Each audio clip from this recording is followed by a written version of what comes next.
할렐루야. 만나서 반갑습니다. 오늘도 주의 손으로 우리 함께 모이신 여러분들 주의 이름으로 환영하고 축복합니다. 우리 전우자분 바라보시면서 인사 나누실까요? 잘 오셨습니다. 반갑습니다. 잘 오셨습니다. 반갑습니다. 아멘. 오늘도 우리 마음속 가운데 근심 대신 찬송을 또 희락의 영으로 또 기쁨의 영으로 함께 하시는 그 하나님을 우리가 함께 또 기대하고 또 소망하고 또 신뢰하시면서 온전히 우리 시선을 주님께 올려드리시면서 주님의 제단 앞으로 함께 나아가는 시간 되기를 소망합니다. 우리 그 하나님 앞에 감사와 영광의 박수 올려드리시면서 우리 힘차게 찬양합니다.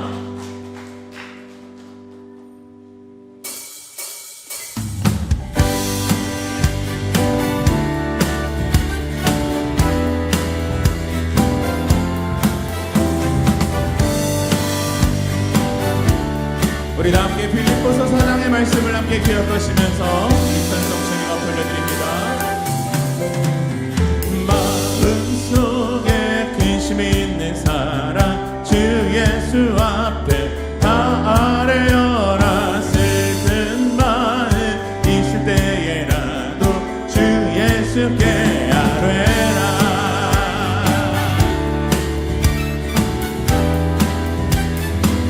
함께 눈물 나며 깊은 한숨 쉴 때 주 예수 앞에 다 아뢰어라.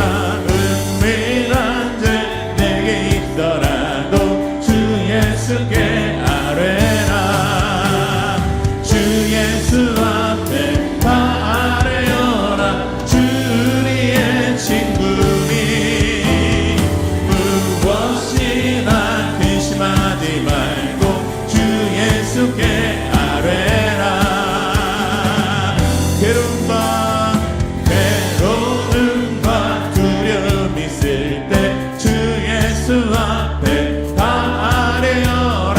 내일을 염려하지 말고 주 예수께 아뢰라. 주 예수 앞에 다 아뢰어라. 주의 친구니 무엇이나 근심하지 말고 주 예수께 다시 한번 고백합니다. 주 예수 앞에 주 예수 앞에 다 아뢰어라. 주의 친구니 무엇이나 근심하지 말고 주 예수께 아뢰라. 힘차게 박수 치면서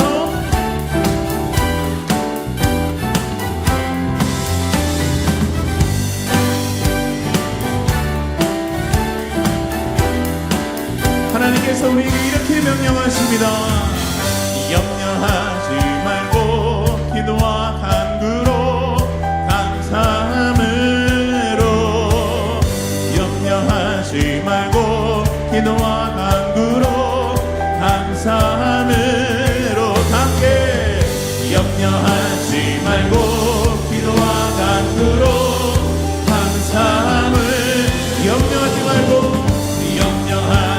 말고 기도와 간구로 감사함으로. 주 예수 앞에 다 아뢰어라. 주 우리의 친. 한 번 더. 주 예수 앞에 주 예수 앞에 다 아뢰어라. 주 우리의 친구니 무엇이나 근심하지 말고 주 예수께 무엇이나 근심하지 말고 주 예수께 아뢰라. 아멘.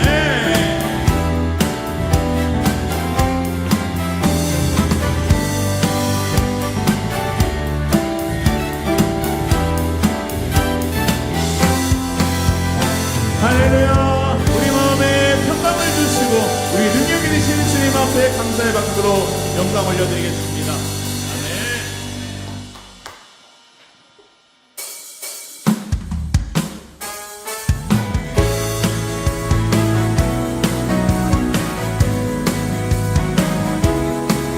우리 함께 주님을 의지하시면서 이 찬양 다시 한번 고백할 때 근심 대신 그 기쁨으로 우리를 숨기시고 우리 마음 마음속 가운데 평강을 주시는 주님을 우리 함께 의지하시면서 이 찬양 함께 올려드립니다.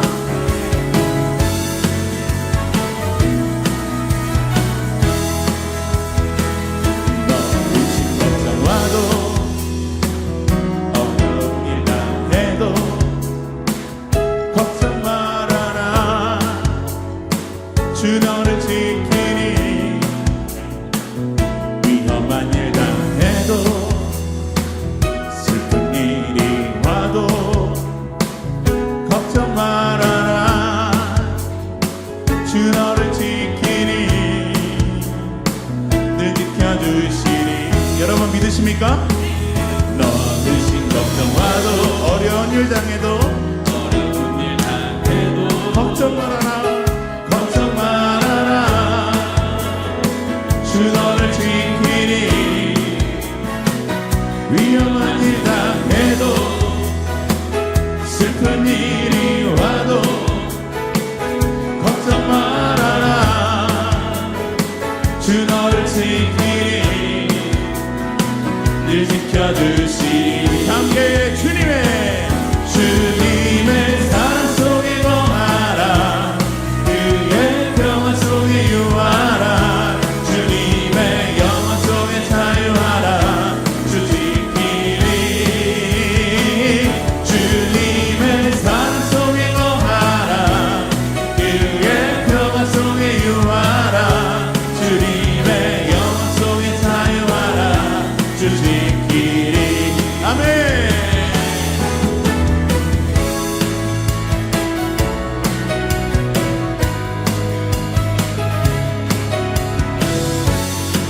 자, 우리 다시 한번 믿음으로 고백할 때 함께 목소리 높여서 고백합니다. 너드신 걱정 와도 어려운 일 당해도 걱정 말아라. 걱정 말아라. 주 너를 지키니 위험한 일 당해도 슬픈 일이 와도 걱정 말아라. 주 너를 지키니 늘 지켜주시니. 아멘. 주님의 사랑 속에 거하라.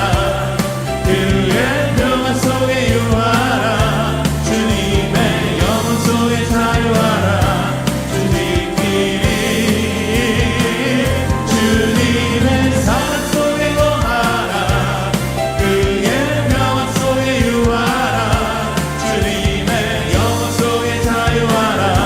주 지키니. 한 번 더. 주님의 사랑 속에 거하라.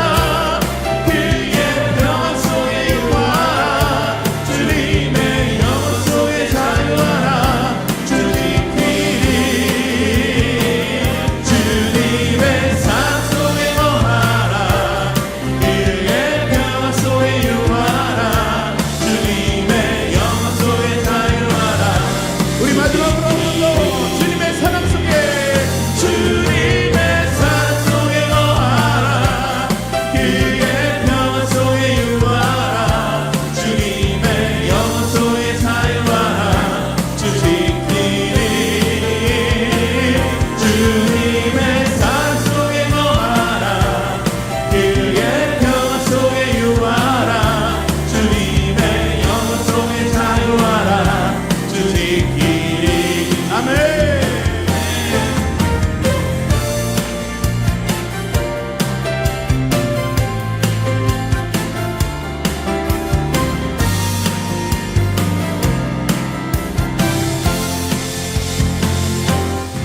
할렐루야.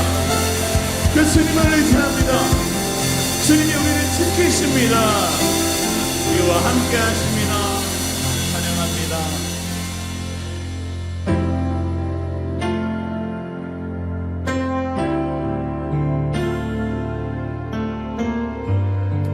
우리 가락한 가난한 10년 가운데 부유함을 주시고 또 우리 온전하지 못한 마음을 다시 한번 세우시는 그 하나님을 다시 한번 의지하시면서 오늘 이 시간 그 주님 앞에 간절히 기도하는 마음으로 이 찬양 고백합니다.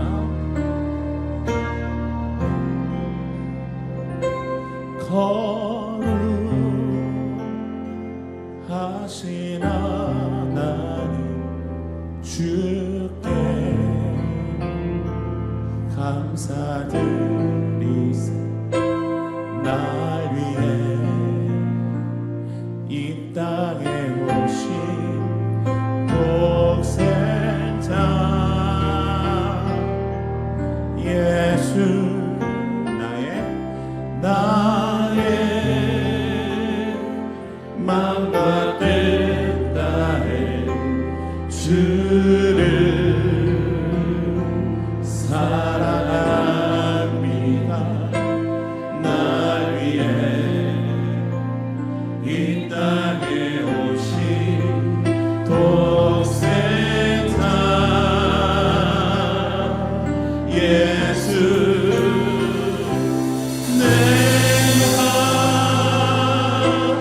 약할 때 감아주고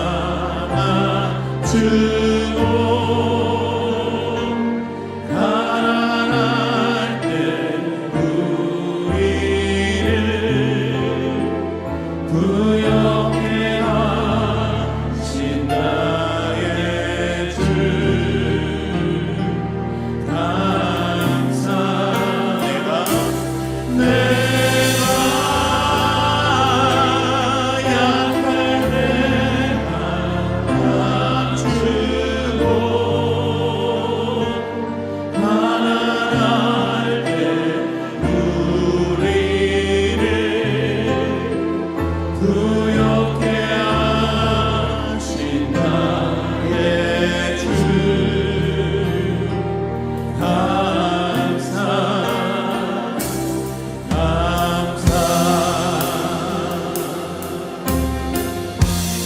거룩하신 하나님, 거룩하신 하나님 주께 감사드리세. 날 위해 이 땅에 오신 독생자 예수, 나의 마음과 뜻 다해 주를 사랑합니다. 날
수 없는 상처 만지시네.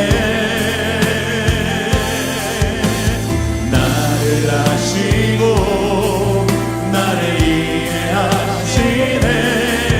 내 영혼 새롭게 세우시네. 주는 내 맘을 고치십니다. 주는 내 맘을 고치시고 볼 수 없는 상처 만지시네. 나를 아시고 나를 이해하시네. 내 영혼 새롭게 새. 우리 함께 우리 찬양 삼아주신 아버지 되신 주님 앞에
목소리로 아버지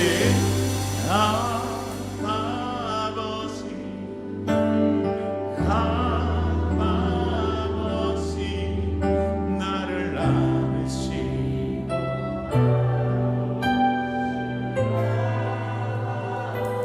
아멘.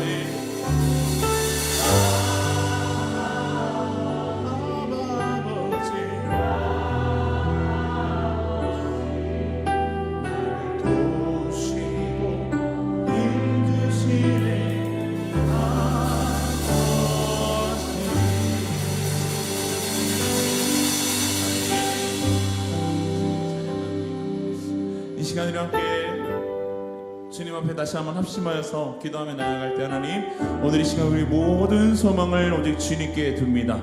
하나님, 오늘 이 시간 이곳 가운데 임재하셔서 주를 찾는 이 백성들 가운데 하늘의 은혜를 허락하여 주시고, 하나님 이 시간 우리 마음속 가운데 근심과 불안뿐이던 우리 삶 속에 주님의 말씀으로 그 평강으로 다시 한번 우리를 온전케 하여 주시옵소서. 잃어버린 천국의 소망을 다시 한번 회복하는 시간 되게 하여 주시고, 말씀 속에 임하시는 그 주님을 보게 하여 주시옵소서. 말씀 전하시는 담임 목사님 그 입술이 성령의 권능을 갑절로 더하여 주시옵소서. 이렇게 주여 한번 크게 외치고 전심으로 함께 기도하며 나아갑니다. 주여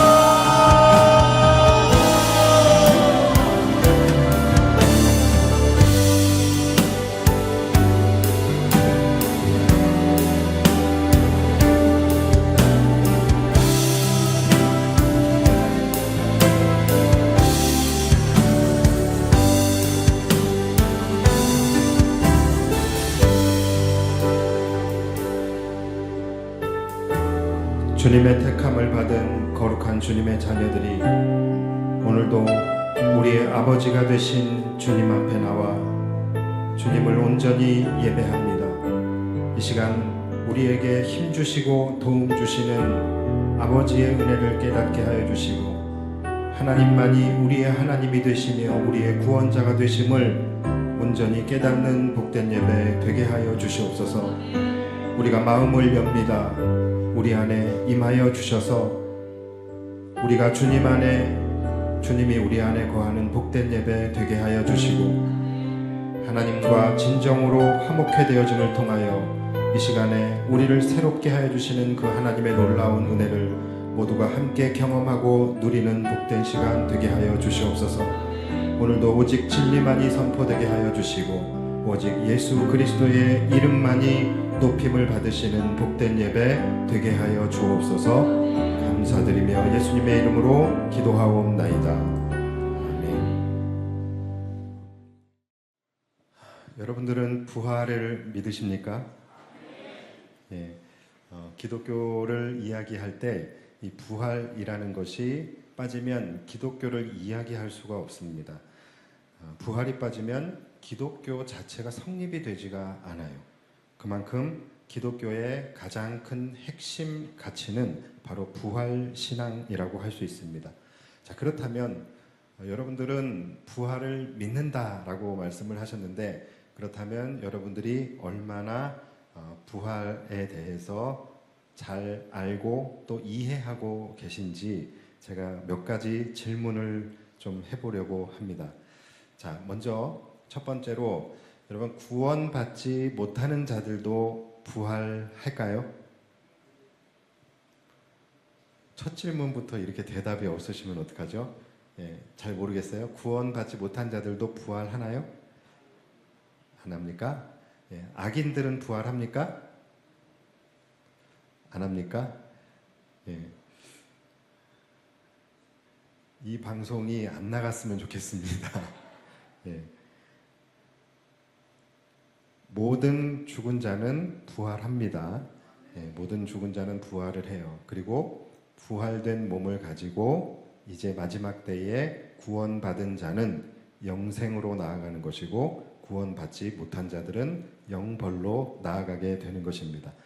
자, 그렇다면 또 한 가지의 질문, 우리가 부활할 때에 어떤 모습으로 부활을 하게 될까요? 죽기 직전에 바로 그 모습으로 우리가 부활을 하게 될까요? 아니면 우리가 한평생 살면서 우리의 생애 중에서 가장 예뻤을 때, 가장 잘생겼을 때, 가장 전성기 때의 모습으로 부활을 하게 될까요? 어떤 모습으로 할 것 같아요? 부활 잘 믿으신다면서요. 어떤 모습으로 할까요? 만약에 죽기 직전의 모습, 살아생전의 마지막 모습으로 부활을 하게 된다라고 한다면,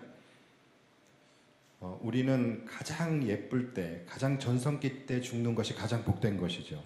그렇죠? 왜냐하면 그 모습으로 영생을 살아야 되잖아요. 그렇잖아요? 만약에 막 100살 넘고 막 꼬부랑 할머니가 돼서 죽으면 부활을 했을 때 그대로 그 모습으로 다시 부활을 하게 된다라고 한다면, 살아있을 때도 너무나 불편하게 살았는데 부활하고 나서 더 불편하게 그걸 영생을 살아야 되는 거죠. 그러니까 얼마나 더 힘들겠습니까? 그러니까 이러한 것들이 과연 부활의 의미가 있을까? 그렇죠? 또 장애인들도 있겠죠. 그렇죠? 장애인들도 만약에 부활했는데 장애인은 그대로의 모습으로 또 부활을 해. 예, 그러면 또 그 모습으로 영생을 살아야 된다라는 거. 그러니까 이렇게 부활하는 것이 무슨 의미가 있을까? 그리고 또 이것을 축복이라고 할 수 있는가? 또 이렇게 천국을 간다고 해서 그것을 천국이라고 할 수 있겠는가라는 그런 생각이 듭니다. 어떤 분이 장기 기증 서약을 했대요. 장기 기증 서약을 했는데, 그리고 나서 이제 예수를 믿게 됐대요. 그러더니 어느 날 이분이 갑자기 다시 찾아와서 자기가 장기 기증 서약한 것을 취소하겠다고 하더래요. 그래서 왜 그러냐 그랬더니, 내가 나중에 부활을 해야 되는데 장기가 다 없어져 버리면 어떻게 부활을 하느냐. 예, 그래서 취소를 했다고 합니다. 자, 이런 식으로 부활에 대해서 많은 분들이 오해를 하는 부분들이 많이 있어요.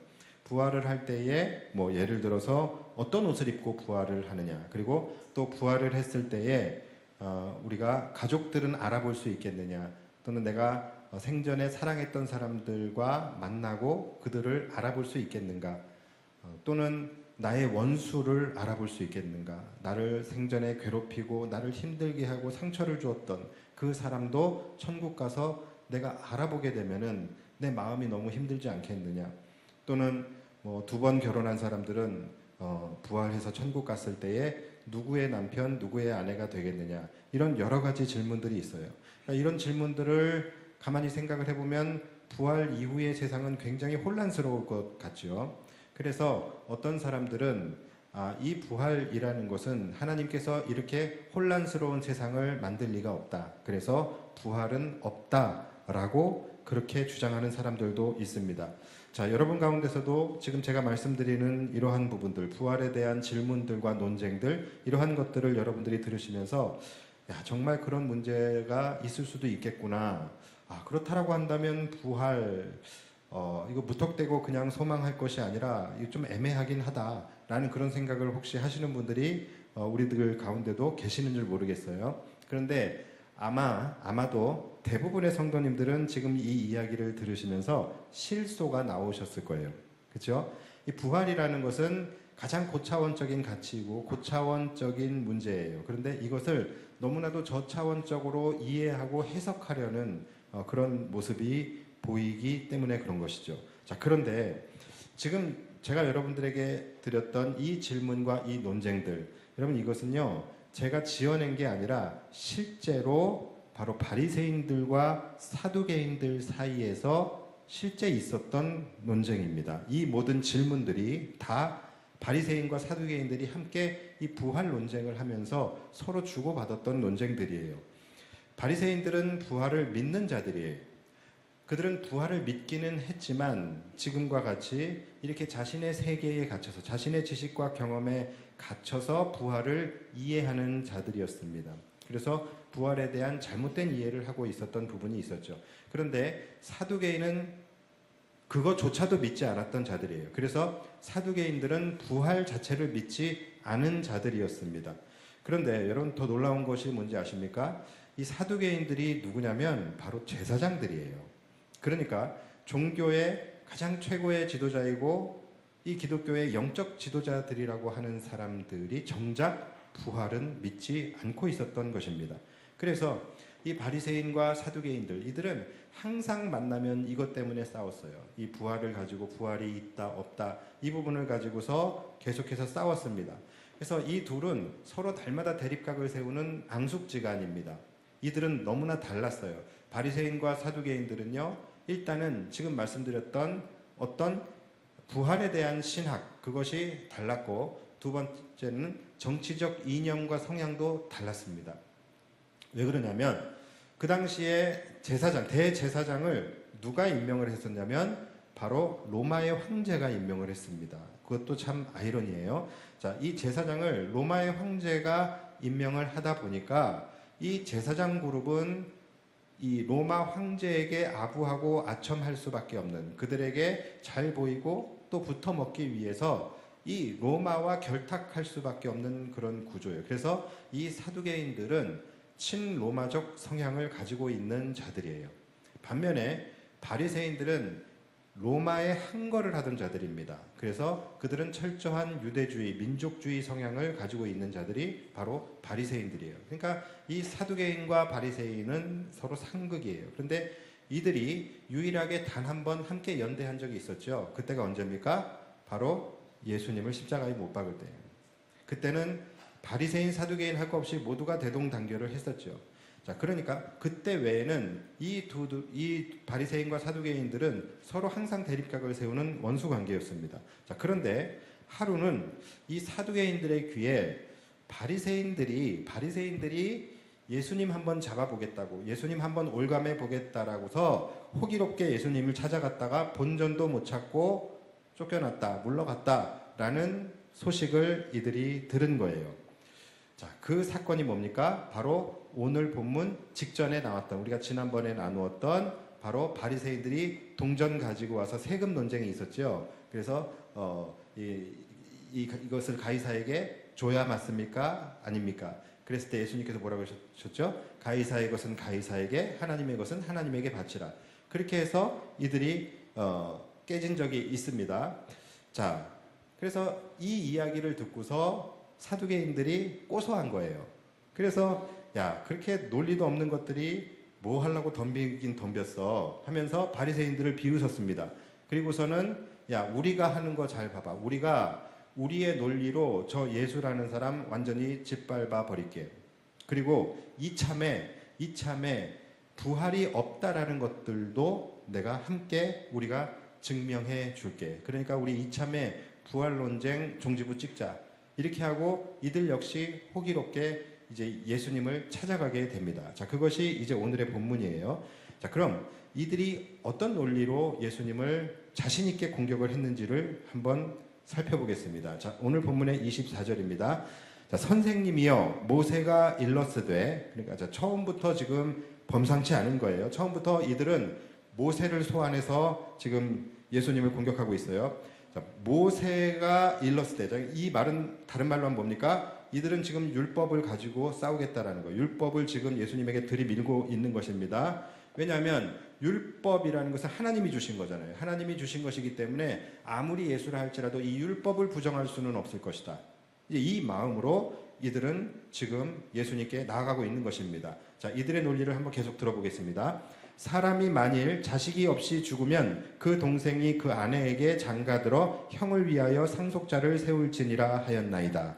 자, 이 말이 무슨 말이냐면 형이 이제 결혼을 했어요. 형이 결혼을 했는데 자식이 없이 죽어버려. 자, 그러면 어떻게 하냐?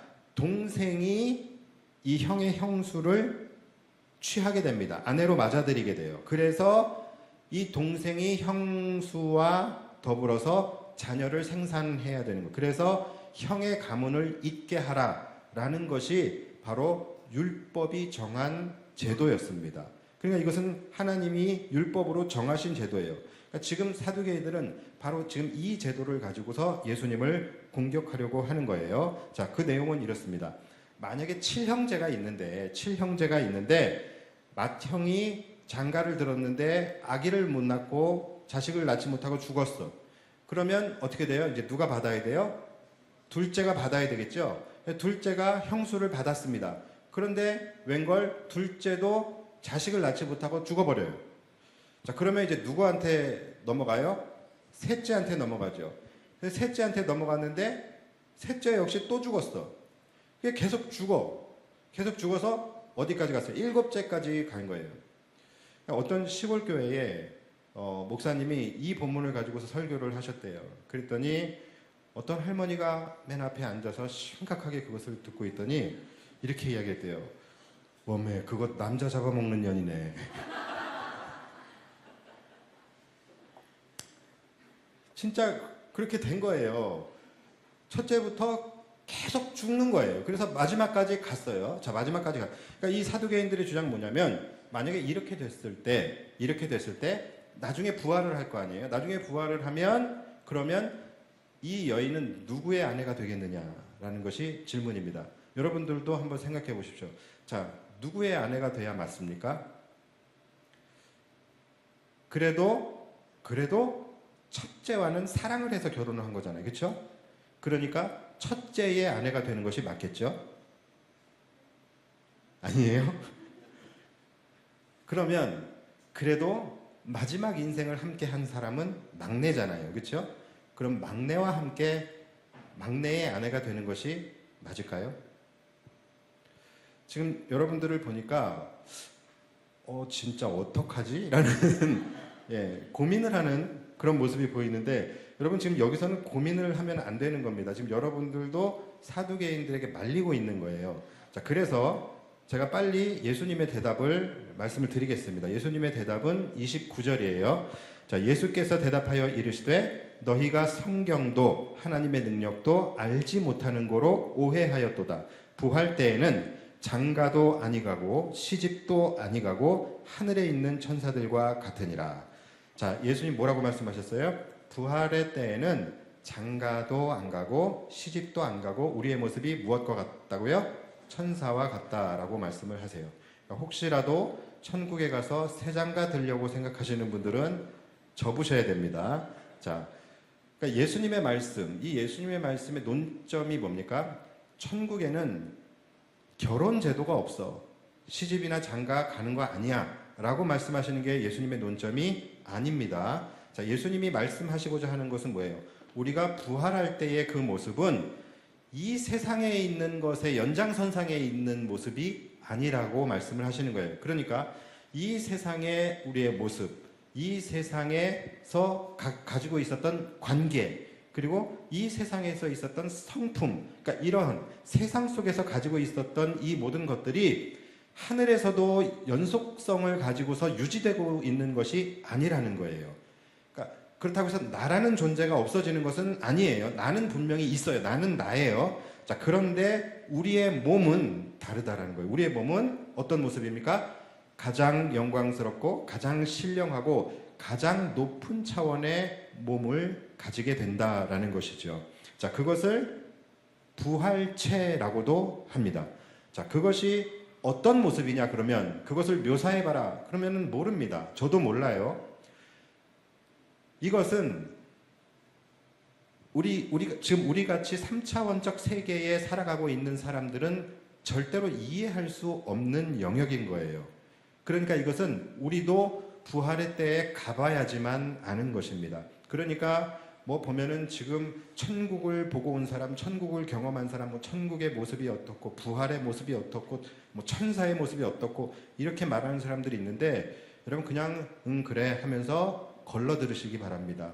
우리가 이해할 수 있는 공간도 아니고 우리가 이해할 수 있는 영역도 아닌 거예요. 다만 우리가 한 가지 확신할 수 있는 것은 뭡니까? 부활의 모습은 가장 영광스러운 모습이고 시공을 초월한 가장 완전하고 가장 완벽한 모습일 것이다 라는 것만 우리가 확신할 수 있는 거예요. 그래서 예수님께서는 너희가 지금 성경도 알지 못하고 하나님의 능력도 알지 못하는 거로 오해하였도다 이렇게 말씀을 하고 계시는 거예요. 자, 그러니까 예수님의 이들 향한 주장은 뭡니까? 첫 번째는 너희가 성경을 알지 못하는구나. 그리고 두 번째는 너희가 하나님의 능력을 알지 못하는구나. 이것을 말씀하고 계시는 거예요. 자, 그렇다면 너희가 하나님의 능력을 알지 못한다라는 것은 무슨 말씀일까요? 자, 말 그대로 이들은 지금 자신들의 지식과 자신들의 경험의 한계 속에 지금 갇혀서 하나님의 능력을 지금 그들이 재단하고 제한하고 있었다라는 거예요. 그러니까 이들은 지금 현재 자신들의 삶, 자신들의 몸, 자신들의 세계 여기서 지금 한 발짝도 못 나가고 있어요. 그러니까 아내가 죽으면 누구의 아내가 되냐 이런 질문을 지금 하고 있는 것이거든요. 그러니까 그것을 초월하는 하나님의 능력, 그것을 초월하는 일들에 대해서는 이들이 알지도 깨닫지도 상상하지도 이해하지도 못하고 있었던 것입니다. 그래서 이들은 그냥 그저 자신들이 사는 세계에 연장선상에 있다라고 생각을 하고 부활의 세계를 그렇게 이해를 하고 있었던 것입니다. 근데 여러분, 우리도 살아가면서 이럴 때가 굉장히 많이 있습니다. 나의 지식과 나의 경험의 한계 속에 갇혀서 하나님의 능력을 제한해 버리는 것입니다. 여러분, 이 부활이라는 것이 뭡니까? 부활이라는 것은 죽은 자가 살아나는 거예요. 근데 이것은 사후에 일어나는 일입니다. 그렇다라고 한다면 이 부활의 개념이 이 세상 속에서는 어떤 모습으로 나타납니까? 바로 소생과 회복이라는 단어로 나타나게 되는 거예요. 그러니까 우리가 회복을 꿈꾸고 회복을 소망한다라는 것은 바로 부활신앙이라고 하는 큰 카테고리 안에 들어가 있는 것입니다. 우리가 회복을 꿈꾸는 것이 곧 부활신앙인 것이죠. 자, 그런데 우리는 살아가면서 회복이 안 된다라고 단정해버리며 살아가는 경우들이 사실은 너무나도 많아. 내가 상처를 받으면 이거 회복이 안 될 것 같아. 내가 마음이 상하면 회복이 안 될 것 같아. 누군가 나에게 상처를 주면 내가 아무리 기도해도 저 사람과의 관계는 회복되지 않을 것 같아. 내가 아무리 기도해도 저 사람과 깨어진 신뢰는 회복되지 않을 것 같아. 저 사람과의 사랑 회복되지 않을 것 같아. 저 사람으로 인한 나의 상처 회복되지 않을 것 같아. 이렇게 회복되지 않을 것을 우리가 단정하면서 하나님의 능력을 제한하며 살아가게 되어지는 경우들이 많이 있다라는 것이죠. 그런데 여러분, 회복에 대하여 소망하는 것, 이것이 바로 부활신앙과 연결이 되는 것입니다. 이 세상의 모든 것들은요, 다 하나님의 능력으로 소생되어지고 회복되어질 수 있는 것이지요. 그것이 바로 부활신앙인 것입니다. 그래서 우리가 삶에서 극한 어려움을 만났을 때도 마찬가지예요. 우리가 너무나 큰 어려움을 만나게 되면 이거는 회복이 되지 않는다라고 우리가 단정해버려요. 이건 하나님도 회복하실 수 없어. 이것은 뒤집을 수 없는 상황이야. 이렇게 우리가 하나님의 능력을 제한해버리고 단정해버리게 되어지는 그런 경우들이 많이 있습니다. 이러한 모든 것들이 바로 오늘 예수님께서 말씀하신 대로 너희가 하나님의 능력을 알지 못하는 거로 오해하였다라고 말씀을 하시는 것입니다. 그리고 두 번째로 너희가 성경을 알지 못한다라고 말씀을 하시죠. 너희가 성경을 알지 못하기 때문이다. 그러면서 뭐라고 말씀을 하시냐면 오늘 본문의 31절과 32절을 보시면 죽은 자의 부활을 논할진대 하나님이 너희에게 말씀하신 바 나는 아브라함의 하나님이요 이삭의 하나님이요 야곱의 하나님이로라 하신 것을 읽어보지 못하였느냐. 하나님은 죽은 자의 하나님이 아니요 살아있는 자의 하나님이시니라 하시니. 자, 여러분들 이 말이 무슨 말인지 지금 잘 모르시겠죠. 그리고 도대체 지금 이 말씀이 부활과 무슨 관계가 있는지 여러분 잘 이해가 안 되실 거예요. 그래서 우리가 이 말씀을 이해하기 위해서는 그 당시의 시대적 배경을 우리가 조금 더 살펴볼 필요가 있습니다. 그 당시의 상황은 이 부활이라는 주제가 사람들에게 굉장한 관심거리였어요. 그리고 이 부활이라는 주제가 굉장히 뜨거운 신학적 논쟁의 대상이었습니다. 왜냐하면 그 당시의 삶이, 그 당시 사람들의 삶이 너무나도 힘들고 막 죽을 만큼 가난하고 소망이 없는 그런 삶이었거든요. 로마의 압제를 받고 또 다 빼앗기고, 그러니까 이들의 삶이 죽을 만큼 힘들었던 거예요. 자, 여러분, 이 세상이 가망이 없으면 무엇을 기대하게 됩니까? 우리도 그렇잖아요. 이번 생이 힘들면 우리는 뭘 소망해요? 다음 생을 소망하겠죠. 그렇죠? 세상 사람들은 이제 그렇게 될 것이고, 우리 그리스도인들은 이번 생이 힘들면 우리는 무엇을 소망하게 됩니까? 바로 하늘나라 본향을 소망하게 돼요. 그래서 우리는 이 땅의 삶이 힘들수록 우리는 내세를 소망하게 되고 부활을 소망하게 됩니다. 그렇죠? 여러분들 가운데서도 천국을 소망하며 사시는 분들 계십니까? 그렇다면 힘들어서 그래요. 사는 게 힘들어서 그런 거예요. 이 땅에서 못 살겠으니까, 너무 힘드니까 천국을 소망하게 되는 거예요. 안타깝지만 여러분, 이것이 사실이에요. 실제적으로 잘 먹고 잘 사는 사람들, 호의호식하는 사람들 천국 소망 별로 없습니다. 왜요? 그들에게는 내세는 관심이 없거든요. 그들에게는 내세보다 지금 내가 너무나도 잘 먹고 편하게 살고 있는 이 현세가 훨씬 더 중요한 거예요. 그러니까 혹시 여러분들 가운데서도 지금 천국을 소망하며 부활신앙으로 살아가는 우리 주님 다시 오실 날을 간절히 기다리며 살아가시는 분들이 계시다면 믿음이 좋아서가 아니라 살기 힘들어서 그런다니까요.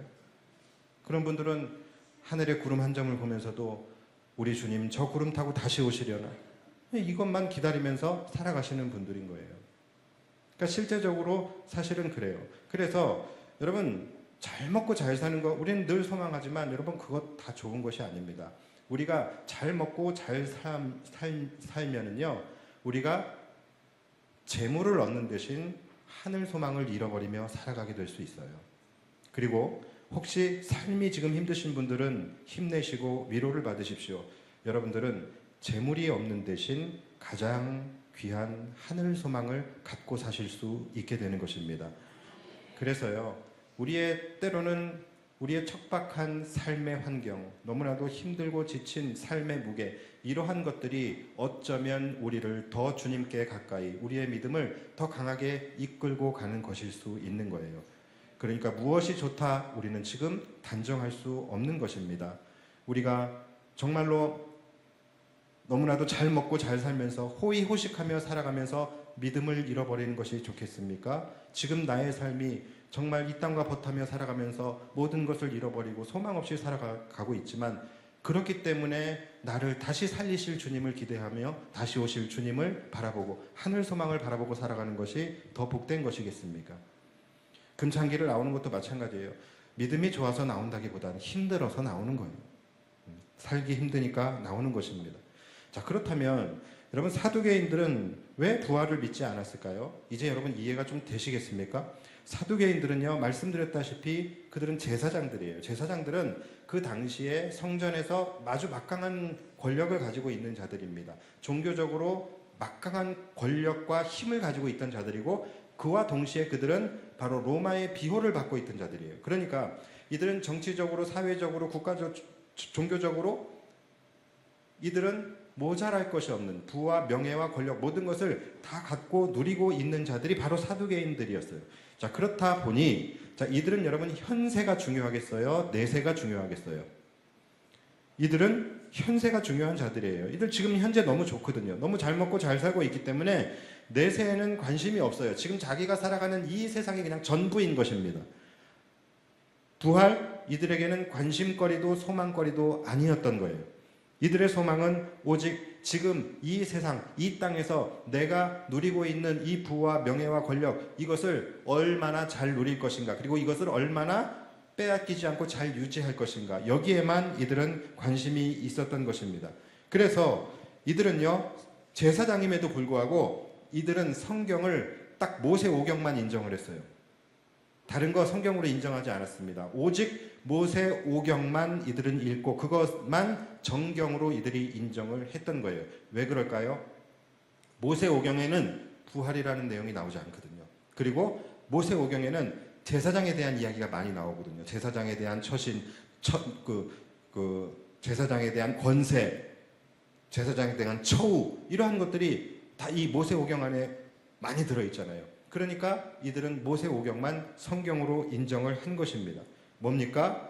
이들은 하나님의 말씀을 자기의 니즈에 맞춰서 끼워 맞춘 것입니다. 그래서 자신들에게 불리한 말씀은 다 버려버리고 자신들이 듣기 좋은, 자신들에게 유리한 말씀만 취사 선택해서 그 자신들이 선택한 그 말씀의 창으로 세상을 바라보고 하나님을 정의하고 신학을 세우고 이렇게 이들은 살아가고 있었던 거예요.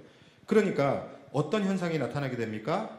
자기들의 그 좁은 창을 통하여서 보는 세상이 전부라고 생각을 하는 거예요. 그러니까 그들은 내세가 아니라 현세가 전부라고 생각을 하는 거예요. 그러니까 이들은 내세도 부정해버리는 거예요. 부활도 부정해버리는 거예요. 하나님의 능력도 제한해버리게 되는 것이죠. 여러분, 이것이 사두개인들의 모습이에요. 그러니까 오직 자신들의 눈에 보이고 자신들이 살아가는 현세만이 모든 세상의 전부인 것처럼 살아가고 있었던 것입니다. 예수님은 그들의 악함을 꿰뚫어 보셨어요. 그래서 그들이 오직 성경이라고 주장하고 있는 그 모세 오경 중에서 바로 출애굽기 3장의 말씀을 가지고서 이들을 지금 깨뜨려 버리신 거예요. 자, 그 말씀이 바로 오늘 본문에 나는 아브라함의 하나님이요 이삭의 하나님이요 야곱의 하나님이로라 하신 것을 읽어보지 못하였느냐. 자, 이 말씀입니다. 자, 그러니까 이 말씀은 출애굽기 3장에 나오는 말씀이에요. 모세를 부르실 때 하나님이 모세에게 하신 말씀이에요. 자, 그런데 사두개인들은 지금 분명히 모세 오경에는 부활에 관한 말씀이 없다라고 그렇게 굳게 믿고 있었어요. 그리고 이 말씀을 읽으면서도 이 말씀 속에 부활의 의미가 있다는 것을 전혀 이들은 깨닫지 못했었습니다. 자, 그런데 자, 여러분, 이 말씀을 여러분들이 다시 한번 주의 깊게 보십시오.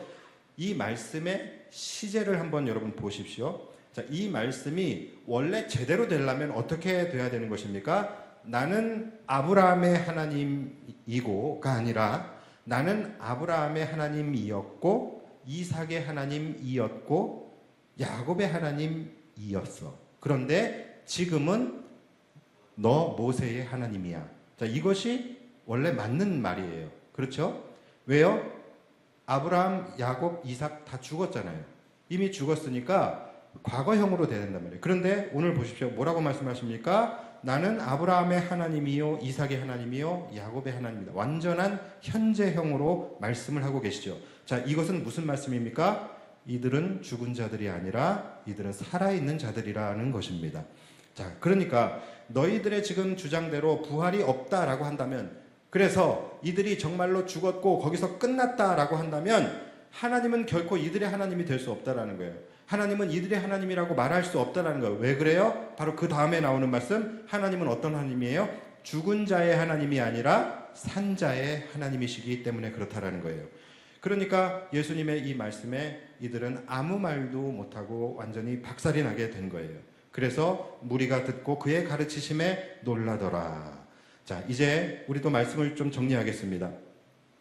여러분, 이 사두개인들은 현재의 삶을 너무나도 지키고 싶어 했던 자들이에요. 그래서 현재의 삶에 너무 집착해버린 나머지 이들은 부활에 관심이 없었고 부활을 전혀 소망하지 않았고 부활을 인정하지 않았어요. 심지어 부활이라는 이 말 자체가 주제로 떠오르게 되는 것 자체를 이들은 굉장히 불편해했던 사람들이 바로 이 사두개인들입니다. 그래서 이들은 자신의 지금 현세의 삶, 자신들이 지금 잘 먹고 잘 살고 있는 이 현세의 삶을 지키기 위해서 이들은 성경도 재단하고 하나님의 능력도 제한해버리는 그런 사람들이에요. 자, 사랑하는 여러분, 우리가 혹시 이 시대의 현대판 사두개인으로 살아가고 있지는 않으십니까? 현재의 삶에 우리도 너무나도 집착한 나머지 부활신앙에는 관심이 없고 하늘 소망 이런 것은 내가 언제 생각해 본 적이나 있나 싶을 정도로 우리는 오직 현세의 삶에만 붙들려서 이것에만 집착하며 혹시 살아가고 있지는 않으셨습니까? 우리가 예수를 믿는다고 하지만 우리가 예수를 믿고 교회를 다니는 이유 역시도 이 땅의 현세의 삶의 형통을 위해서 하나님을 믿고 이 땅에서 축복받기 위해서 교회를 다니고 말씀을 읽어도 말씀을 들어도 그저 내가 듣고 싶은 말씀, 축복에 관한 말씀 이것만 취사 선택하고 회개에 대한 말씀, 심판에 대한 말씀은 버려버리고 그렇게 우리가 원하는 말씀만 골라가면서 읽고 듣고 있지는 않으십니까? 그리고 그 창을 통하여 세상을 바라보면서 마치 이 세상이 전부인 양 살아가고 있다고 한다면 굳이 내가 내 입술로 부활을 부정하지 않더라도 그분은 부활신앙을 가지고 살아가는 분이 아닌 것입니다.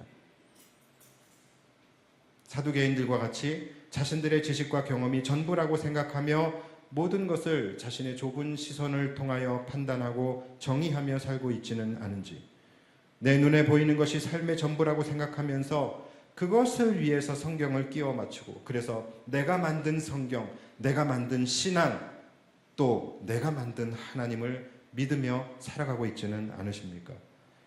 사랑하는 여러분, 가장 제가 서두에서 말씀드렸듯이 우리가 하나님을 믿는 기독교인이라고 한다면 여러분 기독교의 핵심은 현세 신앙이 아니라 내세 신앙입니다. 가장 중요한 신앙은 이 땅에서의 삶이 아니에요. 이후에 우리가 부활한 이후에 하나님의 품 안에서 영원히 살아가는 영생의 삶인 것이죠. 여러분 우리가 그것을 사모하며 살아야 되는 거예요. 기독교의 가장 큰 가치는 그래서 우리가 이 땅을 살아가더라도 무엇을 가지고 부활신앙을 가지고 하늘 소망을 바라보며 다시 오실 예수님을 기다리며 살아가는 삶인 것입니다. 여러분들은 그렇게 지금 살아가고 계십니까? 한번 이 시점에서 자신을 돌아볼 수 있어야 되는 거예요. 내가 어떻게 살아가고 있었나? 내가 어떻게 믿음 생활을 하면서 잘하고 있다라고 생각을 했었나? 혹시 나는 그저 그냥 이 땅에서의 내 삶의 형통을 위해서 예배하고 기도하고 이 땅의 내 어려운 문제들을 풀어달라고 하나님을 찾고 혹시 그런 이 땅의 현세의 삶에만 집착하는 그런 삶을 살아가느라 혹시 내가 하늘 소망을 놓치고 살지는 않았나? 부활 신앙을 놓치고 살지는 않았나? 우리가 한 번쯤 생각해 보아야 합니다. 우리는 오직 하늘의 소망을 두고 다시 오실 예수님을 기다리는 삶을 살아갈 때에 우리가 비록 이 땅을 살아가면서 모든 것을 다 잃는다 할지라도 낙심하지 않을 수 있는 것이고 온 세상이 날 버려도 우리는 하늘을 바라보며 하늘 소망을 가지고 살아갈 수 있는 것입니다. 그리고 그 인생이 정말로 가장 행복하고 가장 복된 인생인 거예요. 여러분 우리 모두 그리스도인이면 가장 기독교의 가장 큰 가치를 절대 놓치고 살지 마시기 바랍니다. 여러분들의 욕심을 쫓아 살아가느라 더 중요한 부활신앙을 놓치고 여러분들의 삶에 집착하며 살아가느라 정말로 중요한 하늘 소망을 놓치며 살아가는 여러분들이 되지 않기를 주님의 이름으로 축복합니다.